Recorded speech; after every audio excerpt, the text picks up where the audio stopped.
What's up, it's Nez and welcome back to Pyre, everyone! Last episode, we beat Barker and his curs with the help of Tizo, the Drive Imp.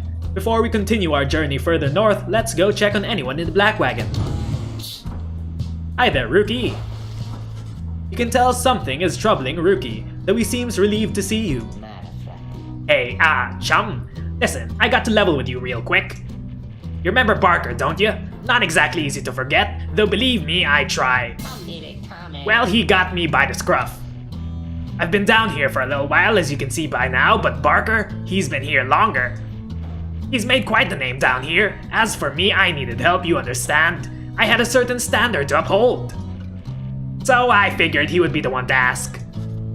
Then Rookie hesitates. What is it, Rookie? But then his familiar grin returns. So what if I owe him though, right chum? I got people on the other side, and just between us, we're loaded. I mean rich. My little problem with Barker, soon it's gonna take care of itself. Just as soon as my people send the money through. So I am telling you right here and now, don't you even worry about it. I'm sure everything on that front is going to end up real tidy real soon. With that, he scampers off before you can respond. It seems Rookie owes a debt of some sort. What is on the line exactly, you are unsure. Don't worry, Rookie, we won't let Barker get to you. Tizo's nest. Various scraps and things laced together with bits of ribbon and fabric, topped off with a plush fish. Aw, he has a cute toy fish. What an adorable little Drive Imp. Time to continue our journey. Come dawn, you find Hedwyn and Jodariel assessing the current situation with the minstrel. Are you most certain? Aye, madame. I make no claim the journey shall be pleasant, but it is necessary. Hedwyn motions to you as they continue talking. Seems we'll have some work to do once we arrive in Flagging Hands. Let's get going. Soon as you're ready. Sooner we get there, sooner we can leave. Everyone's making a fuss of the Flagging Hands. It can't be as bad as they say. Maybe it is. Well, whatever. Our party can handle everything. We are the Nightwings. The Flagging Hands. It's so green.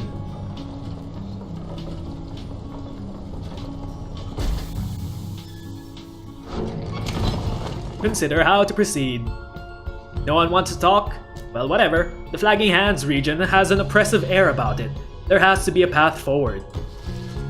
The Flagging Hands region proves as dismal as Jodariel indicated. The air is thick and foul. How far to the pit of Milith? All the way across the marshlands on the coast. Reader, will you join me in the wagon for a moment? We have matters to discuss. What is it, lone minstrel? Jodariel and Hedwyn exchange looks. Then she turns to you. Go see what he wants. Mr. Minstrel, are you gonna sing us a song? What is this? Thank you for your time, reader. I have something for you, on behalf of my client. Before you is an artifact called the Beyonder Crystal. An ancient artifact connected to the rites. Should the reader manage in your eyes, present the crystal only then. Message to the lone minstrel. You observe the shimmering crystal of some sort beside the Book of Rites. As you may have surmised, the triumvirate you are to confront during the rites shall stop at nothing to prevail against you. They have prepared for this for quite some time. The Beyonder Crystal may help ensure that you are well prepared in turn. It is a resource now at your disposal to be used at your discretion. Gaze upon it and you shall see what I mean. Henceforth you may use the Beyonder Crystal. It is calling to you. Let's take a closer look. This isn't a trap, is it? The Beyonder Crystal seeks Rookie. Really? You look upon the shimmering surface of the Beyonder Crystal. Some of your senses fail, though you retain a hold of your consciousness. An apparition appears before you, clad in the raiments of the rites, but incorporeal. I sense that you are not a total idiot. She reaches for the clasps of her mask. So the Nightwings have returned. Oh, where are my manners? You must be their lovely reader. Please call me Sandra. We met briefly before when you first beheld the book. When you were stuck inside of it, I was among the phantoms your companions banished there, no doubt stroking their egos. You listen well enough to that damn voice, now I suggest you listen well to me. Ooh, what a sassy apparition. The voice, described within the book, it calls to you during the rites and reminds you of your exile. I am bound in servitude to you, along with any idiot whose freedoms happen to be intertwined with yours. I know the rights better than anyone. I soon can whip you into shape if you but take advantage of my services. First I offer scribe trials to those friends of yours. If they can pass, it shall be worth their while and yours. The scribe trials. Sandra's series of special challenges, custom-tailored for each of your fellow exiles. Secondly, my Beyonders and I avail ourselves for practice rites, should you be so inclined. The Beyonders, a spectral triumvirate banished for eternity and trapped within the rites. Oh, those were the ones we fought in the tutorial, led by the wraith called Sandra the Unseen. Practice rites. No strings training competitions between your fellow exiles and Sandra's Beyonders. Ooh, a way to practice. Or you could always come and chat and briefly free me from an eternity of boredom. You have invoked Sandra of the Beyonder Crystal. What do you wish to do? Request of her a scribe trial. Choose an eligible exile to brave one of Sandra's challenges, and earn a unique reward if they prevail. Challenge her to a practice rite. Pit your fellow exiles against Sandra's Beyonders in a no-strings competition to test your strategies. Ask what is on her mind. Sandra is bound to the Beyonder Crystal. She may appreciate having someone to talk to, or bid her farewell. Leave Sandra in the Beyonder Crystal for now and return to your less ethereal companions. Let's talk to her first. I do appreciate the effort to make small talk with me, reader. Anything to break from the monotony of staring at the void within this place. Not that I could see it if I tried. She laughs at this, or maybe at herself. Certainly I could make talk with my fellow Beyonders, trapped here as they are with me. You might expect that we all would keep each other company. There is one problem there, however. We are all sick of one another. She laughs again, perhaps not at her joke, but instead at her predicament. I do exaggerate to some extent, but there is a certain truth to this. We have been stuck together long enough that we have grown more distant rather than close. But I had best not wear out my welcome with the likes of you, as I long since done with all the others here. So carry on for now, and if those fools with whom you travel learn something, come bring them forth to me, and I shall see it that they learn some more. She's a bit intimidating, but I like her. Let's request a scribe trial. Indeed, it looks as though one of those failures of yours is ready for a lesson in pain. Who shall brave one of Sandra's scribe trials? Choose among the worthy. Rookie, it was calling for you. You ask Sandra to administer one of her special trials for Rookie. What? The loudmouthed cur? Well, I suppose that he is ready, technically, though I have a litany of reservations about him. But let us bring him forth. Soon Rookie appears, in heed of the summons. Chum? Why are you looking at me like that?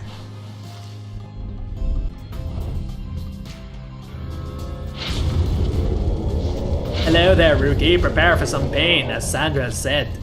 Alright, what's the big idea, huh? This some kind of trick you're playing, chum? The apparition Sandra then appears and unfastens her mask. Shut your snout and listen well, cur. You answer to me here. Wah! Your mouth runs quicker than those stubby little paws. You have much to learn if you have any intent to prevail in the rites. Let us see how you fare without the benefit of your trusted comrades, save for your lovely reader. I guess it's you and me then, huh, chum? Wherever you are.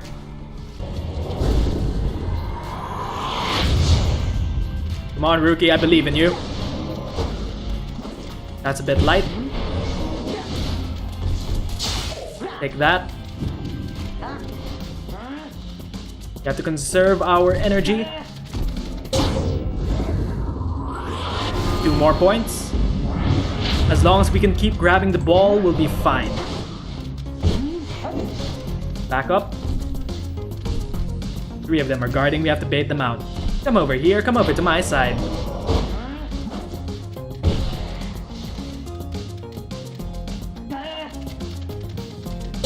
Yes! Snuck through!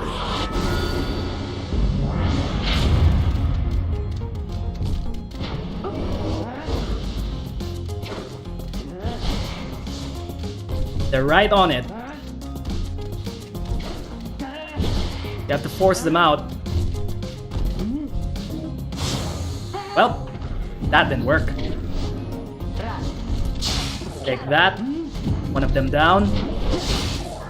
2 of them down. Holy shit. Jump! They recovered too fast.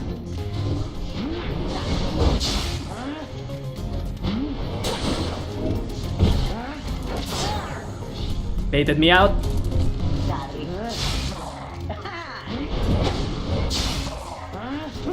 Now, yes! Victory! Good job, rookie!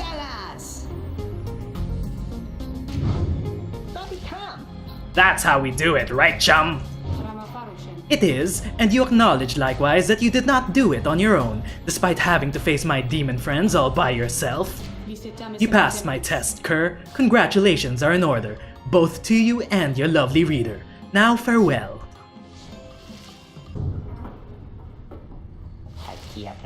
That Sandra kinda gives me the shakes. Know what I mean, chum? Hey, what's that you got? You receive Jamura's Fang for completing Rookie's trial. Legendary Talisman. After Rookie casts his aura, it lingers longer than usual, plus 200%. Accept the reward. Good job, Rookie. And time to continue onward. Further north. You find everyone is feeling rather miserable. You sense just being in Flagging Hands eats away at one's spirit. Only the imp Tizo seems unaffected. Most of your exiles lost one hope for the next rite. Suffer alongside them, oh no. A moment, reader. There are several courses we may take through Flagging Hands. If you choose to prolong your stay, it may be worth your while. However, your companion spirit shall likely suffer more. Cold Moat. The north route through Flagging Hands crosses a mass grave. The lone minstrel says you can get a valuable item here if you take a job here. Plaguemont. The middle route through Flagging Hands cuts straight to the pit of Milith. Edwin suggests taking this faster route will reduce your companion's loss of hope. Fallowfield. The south route through Flagging Hands crosses diseased and wilted plains. The lone minstrel says you can improve a talisman if you take a job here. I say improving a talisman is something good for the long run. Let's go take a job. The south route through Flagging Hands is bleakness and decay. No one speaks, yet you sense despair encroaching on the minds of your companions. Only Tizo seems unaffected. Most of your exiles lost one hope for the next rite. Oh no, we're suffering even more.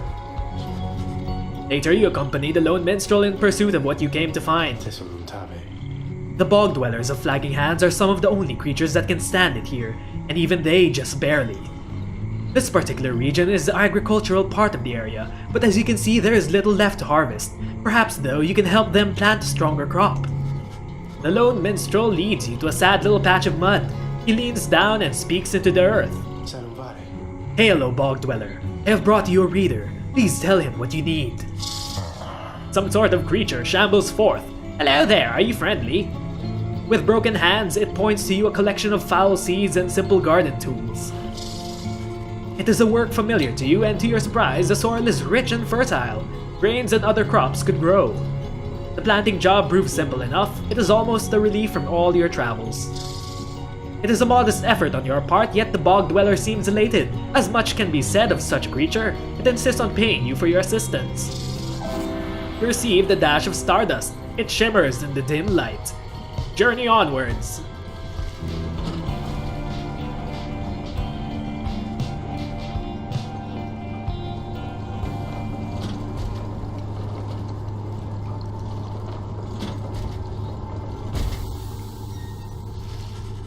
By the time you reach the pit of Milith, everyone besides the imp Tizo seems to be feeling even worse than before. You sense their desire to leave this place as soon as possible. Most of your fellow exiles lost one hope for the next rite. Prepare for the rite anyway, we can't do anything about it, so let's just go. Ooh, the slug market is here. Oh hey you guys, you know this place, a lot of folks but not a lot of customers. Know what I mean? So have a look around. We only have 77 gold. Should we buy some things? Let's keep saving. Wish you guys would have bought something, maybe. Let's go talk to anyone. Hi, Jadariel. You sense Jadariel's steel gaze well before you turn to her. Reader, rummaging about the wagon once again. Tell me something now that you are here. Look at me. Are you afraid of me? Consider the question. You have never before met someone like her, but do know something of what happens to those who remain in the downside for many years. Jadariel wishes to know if you fear her. Admit she can be a bit intense. You're very much aware that she could snap you like a twig at any point. Deny feeling that way. From what you know of her thus far, you sense no need to feel afraid of her. Say nothing. Whatever she may be getting at, you think it's best not to indulge her at this time. You tell her in a careful way that you have done your best thus far to not cross paths with her, and wish to stay in her good graces. Indeed, it is comforting to know that my mere presence instills fear. One day perhaps you too shall grow some horns. If you survive this place, that day shall put the fear you feel in some perspective. Now then, I shall make my rounds. She walks away. You feel the floor of the wagon shake with her step. Jadariel lost one hope for the next ride. Book of Rites. The Empire's Collapse. The Empire's collapse, in the words of Gol Galathanian, the Master General. It was not long before the Empire began to crumble. With my liege gone, his own country quickly turned upon itself. I must admit that this collapse had started long before the Emperor's disappearance. His decision to give chase after a myth but hastened the inevitable. All the while, the rope caller stood by, awaiting such a time as he could rule in my liege's stead. He would be our people's savior. His first charge was to organize a search for the missing Solium Myrrh. Warriors, pathfinders, and scholars heard the call and prepared to seek him out. Now that we've taken care of everything, we should start the rites. As you make preparations for the coming rite, you wonder if the stars above will even be visible through the dense fog hanging over the pit of Milith. Then... Tizo, what's wrong? Tizo seems very concerned about something in the vicinity. The little imp disappears in a hurry. Oh, is Tizo alright? He was so frightened. He was not frightened. He was issuing a warning. Silence. Everyone, take cover. Jadariel makes a quick note of several hiding places among the nearby crags and rotted husks. You wait. Something about the place dampens your senses. All you feel is a creeping dread. Then, from the shadows, a writhing shape slides forward, its hulking form draped in raiments. The shape stops. Slowly, its head turns from one of you to the next, each in turn. Wise of ye to hide yourselves from us, little night wings. Ye trespass on the resting place of the astral born. We shall see ye when the stars muster the courage to illuminate this place. The creature vanishes into the dark. After a time, your companions reconvene. What a creepy creature. That was a bog crone. Serpentine creatures native to the Commonwealth's southern bogs, widely feared. Though formerly part of the Commonwealth, the bog crones tend to keep to themselves. Indeed, that was the witch Utmilde of the Withdrawn. She is an ancient witch with an unhealthy obsession for Yeslak, the astral-born monstrosity.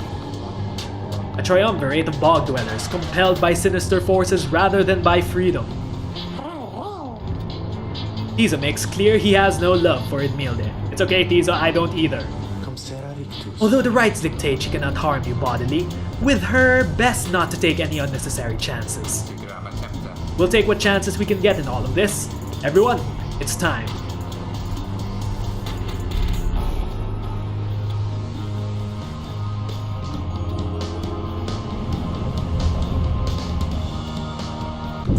Why, you made it, reader.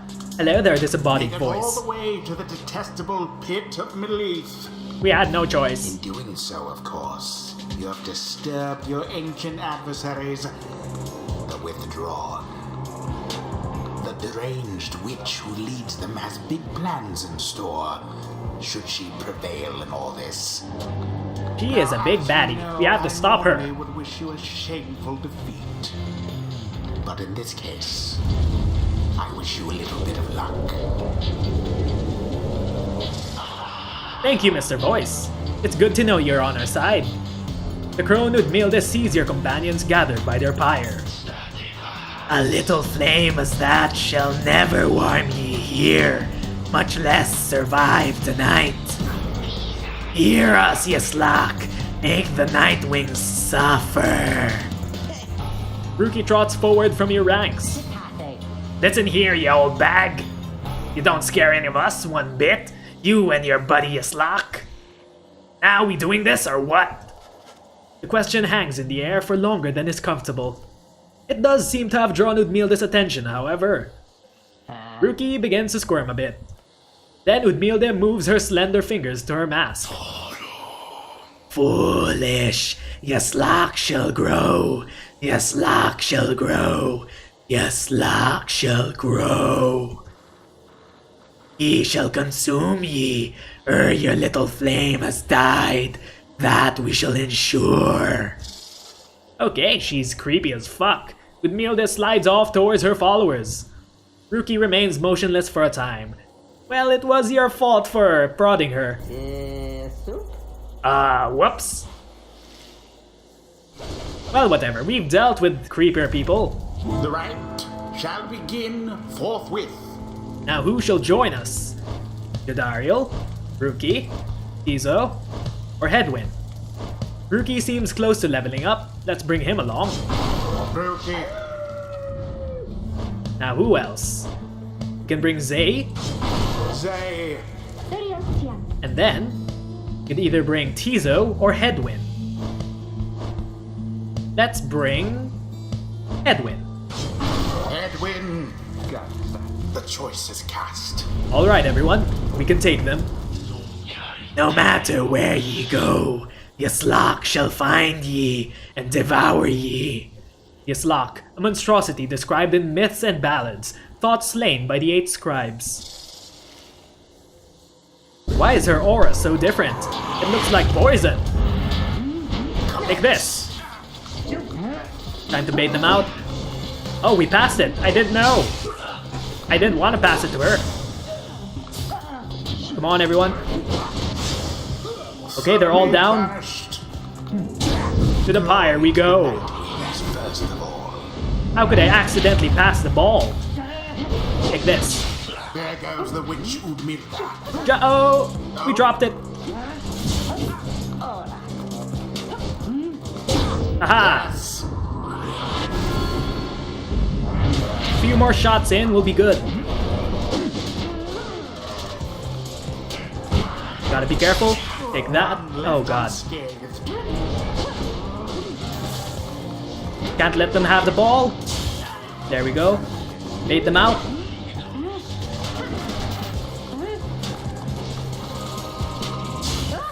Got pushed out. Seize the oar. You have to hide.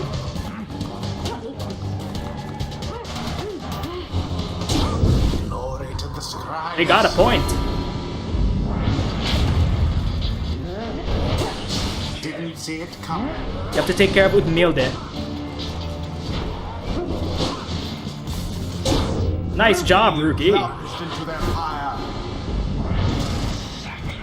The lifeblood of Yaslak, it flows within this lair and beneath the world. His lifeblood, it shall engulf ye in such blackness and despair. Oh, shut up, you edgelords. What the hell are those? Poison? The witch invokes a profane Oh, name. even on more sharp blocks. feet.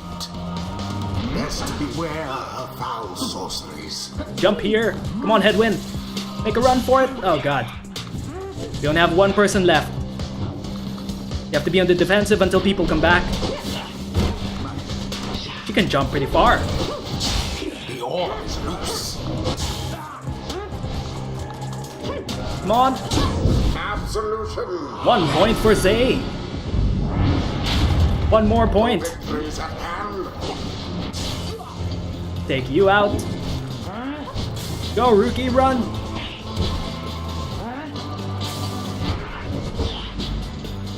They're guarding it pretty well. And it is done. Victory for the Nightwings Nightwings. prevail again. Their adversaries prove no match for them. Silly little crone. The rite is ended. See? Those bog dwellers, they're just a bunch of hissy talk. The scribes, they vanished, Yaslak, just as we prevailed tonight. Nice work, everyone. Never thought I'd have to stand against a bog dweller. Yes, Locke, we have failed thee, and the deed shall be repaid in blood. As for ye, fools, ye shall be consumed, and everything around ye, from the soil to the stars, ye shall see. Boundless are the teachings of the scribes. Good job, everyone. Flash of inspiration for next time. Rookie has leveled up. Faster, stronger, and a little better looking too. I mean, is there anything I can't handle? Keen Eye. Rookie casts his aura 50% faster than usual. When Rookie banishes adversaries by casting his aura, the blast can banish nearby adversaries. Ooh! Explosive Temper.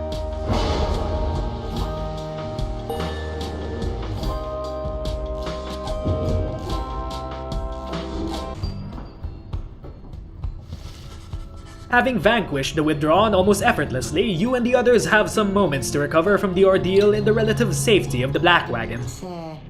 So, when can we get out of here? What, Greentail? Had enough of Udmilda's hospitality for the time?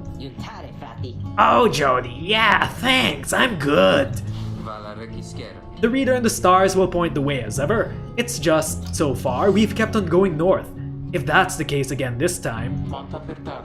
The Sea of Solace spreads north and west from here, for untold leagues. I could not tell you when a last vessel dared to sail those waters. The Sea of Solace, an imposable oceanic expanse pockmarked by crude little islets. Tizo asserts himself during the conversation. What is the matter, little one? Tizo is trying to get you to come look at something outside the wagon. Reader, please go see what he wants. You excuse yourself and follow the imp into the dark of night.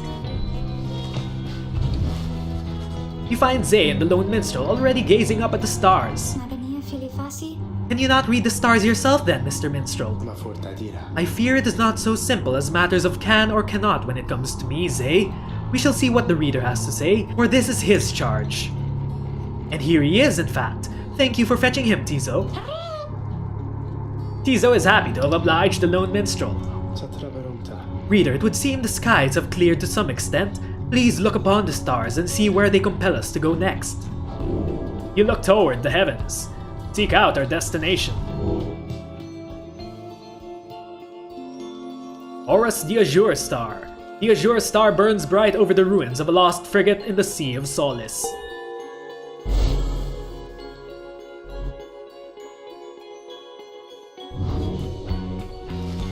The rites beckon you to still further north, toward the middle of the Sea of Solace. That's not good. You're joking, right, chum? Does the Reader seem the joking type to you, Greentail? We do not argue with the stars. You talk like we can just go right out into the water. Pardon my interruption, though. Perhaps we can. Say what? My client, Sandalwood. He has a way of anticipating such eventualities. West of here lies a place called Big Birchroot's. The proprietor is an old companion of his. She may be able to assist us. A small bog dweller outpost at the edge of the sea. All sorts of contraband used to come through here, some of it fatal if touched or inhaled. Edwin's smile returns. That sounds like our best shot right now. Let's pack it up and move as soon as possible. And that was today's episode of Pyre, everyone. If you enjoyed it, like and subscribe so we can grow our channel together. Next episode, we'll be journeying towards Big Birchroot's. Once again, my name is Nez, and thanks for watching. Bye, everyone!